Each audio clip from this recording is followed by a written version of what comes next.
సాక్షి life మీ ఆరోగ్య నేస్తం. Subscribe చేయండి. తారక్ అనేటువంటి జూనియర్ ఎన్టీ రామారావు ఎవరైతే ఉన్నారో అతను ఆకాశంలో ఉన్నాడు. అతను ఎవరన్నా కించపరచాలని భావిస్తే అది ఆకాశంలో ఉమ్మేసినట్టే వాళ్ళ మీద పడుతుంది. అతని ఏం లోపం లేదు. అతని యొక్క విజయానికి, అతని స్థాయికి చేరటానికి ఒక్కళ్ళే కారణం. ఎవరో తెలుసా? వాడి తల్లి శాలిని. జూనియర్ ఎన్టీఆర్ యొక్క మదరు శాలిని గారు. అతను ఆ కుర్రాడు ఆ స్థాయికి ఎదగడానికి ఆవిడ తన జీవితానంతా పళంగా పెట్టి పెంచింది. శివాజీని జిజియాబాయి ఎట్లా పెంచిందో అట్లా శాలిని గారు ఆ కుర్రాడికి స్థాయి రావడానికి చేసింది. వాడు ఎక్కడో ఆకాశంలో ఉన్నాడు. వాడు ఫ్లెక్సీ తీసి ఇలా అడిగిపోద్ది అంటలేదండి. ఎవరైనా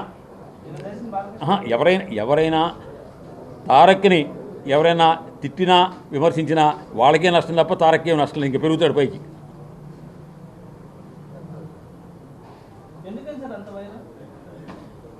మీకు ఎంతమంది పిల్లలు? అయితే అప్పుడు తెలుసు మీకు. ఇద్దరు భార్యలు ఉంటే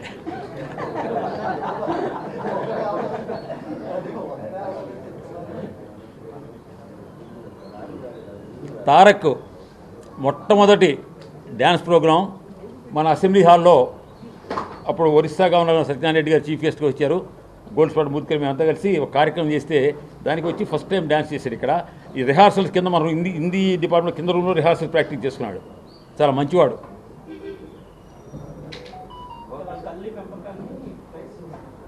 ఆ తల్లే కారణం అతను ఆ స్థాయికి రావడానికి.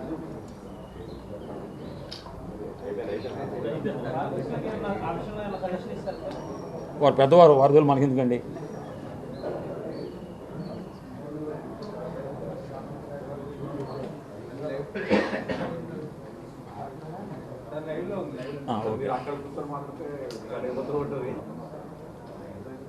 ఎన్టీ రామారావు గారి పిల్లలందరూ అంటే నాకు చాలా గౌరవం, చాలా ప్రేమ. అందులో ముఖ్యంగా ఎన్టీ రామారావు గారి ఆడపిల్లలు ఎవరైతే ఉన్నారో అంతా దేవతామూర్తులు. ఆ తల్లి వాళ్ళని అంత సంస్కారవంతంగా పెంచింది ఆవిడ, బసవరామ తారకం గారు. ఆడపిల్లలందరినీ మోపిల్ల.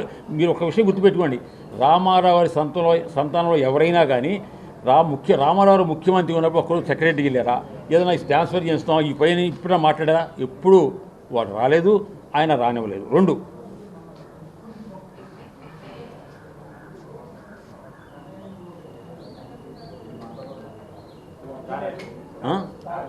చేయించుకున్నారుగా. కాదండి, కష్టకాలం లేదు, ఇష్టకాలం లేదు. మీకు రాజకీయాల్లో హత్యలు ఉండవు, ఆత్మహత్యలే ఉంటాయి.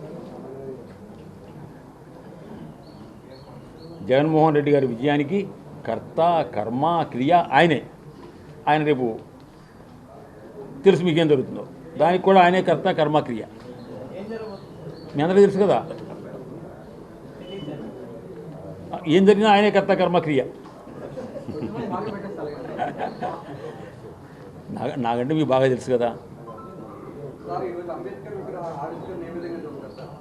విజయవాడ చాలా మంచి పని అండి, అది చాలా మంచి పని.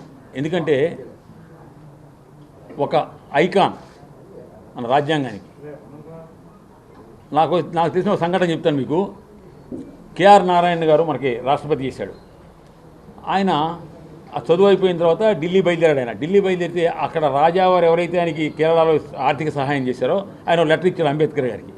ఈయన పెట్టి తీసుకుని ఢిల్లీలో దిగి, ఢిల్లీ స్టేషన్ బయట హోటల్లో దిగి, లాడ్జ్లో దిగి అంబేద్కర్ గారి ఇంటికి వెళ్ళాడు. ఇలా లెటర్ ఇచ్చాడు. ఎమ్మట ఆయన నీ సూట్ కేసు ఏదని అడిగాడు. అది హోటలా ఆగు అని చెప్పి డ్రైవర్ని పిలిచి ఆ సూట్ కేసు ఇచ్చి ఆ ఇంట్లో పెట్టుకున్నాడు అంబేద్కర్ గారు కేఆర్ నారాయణ గారిని.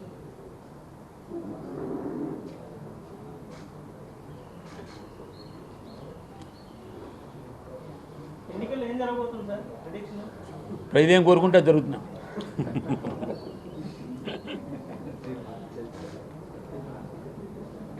ప్రజలు ఏం కోరుకుంటారో మీ అందరికీ తెలుసు అండి. నేను ఎన్టీ రామారావు గారి పేరు యూనివర్సిటీకి మార్చి రాజశేఖర రెడ్డి గారు పెట్టినప్పుడు నేను 3 పదవులకి క్యాబినెట్ ర్యాంక్తో ఉన్న హిందీ అకాడమీ, అధికార భాషా సంఘం, ప్రాధికార సంఘం మూడింటికి నేను రాజీనామా చేసేసి ఆ రోజు రాజకీయాల గురించి కానీ రాజకీయ నాయకుల గురించి కానీ మాట్లాడనని చెప్పాను. అది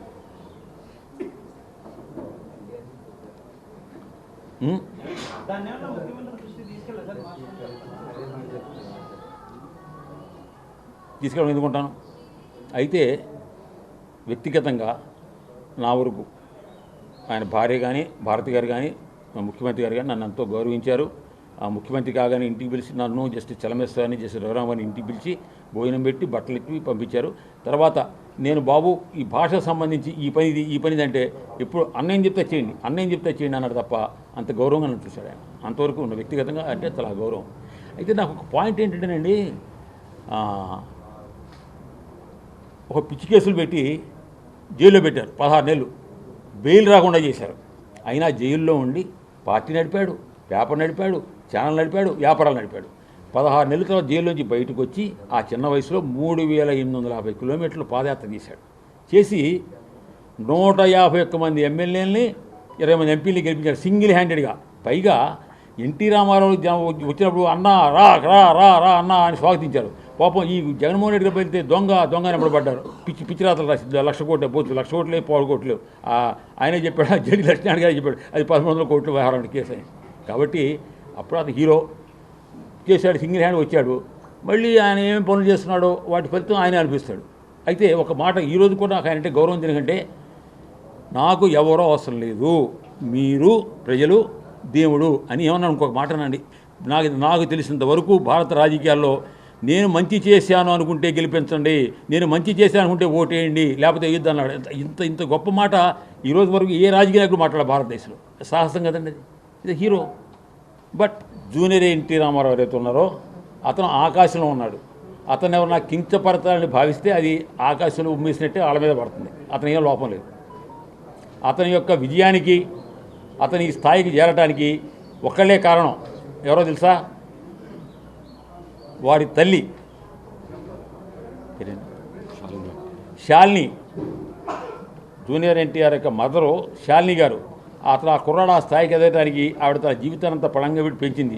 శివాజీని జిజియాబాయి ఎట్లా పెంచిందో అట్లా శాలిని గారు ఆ కుర్రాడికి స్థాయి రావడానికి చేసింది. వాడు ఎక్కడో ఆకాశంలో ఉన్నాడు. వాడు ఫ్లెక్సీ తీసి ఇలా అడిగిపోద్ది అంటలేదండి. ఎవరైనా ఆ లైబ్రరీలో 1947 నుంచి అన్ని న్యూస్ పేపర్స్ ఉన్నాయి అక్కడ. అందులో ఒక రోజు ఏమొచ్చింది, ఒక మీలాంటి మిత్రులు, పత్రికా మిత్రులు చంద్రబాబు నాయుడు గారిని అడిగారు. ఏమంటే మీ అబ్బాయికి బాలకృష్ణ కూతురు చేసుకుంటారు. Non sense. ఎవరు చెప్పాడు మీకు? అన్సైంటిఫిక్, మేనరికల్, మంచిది కాదు అని ఇచ్చారు స్టేట్మెంట్ ఆయన.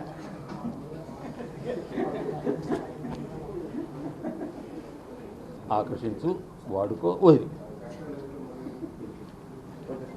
ఓకే అండి. రేపు తప్పకుండా మీ సకుటుంబ సుపరివారంగా రండి, అది ఎంజాయ్ చేయొచ్చు. ఓకే.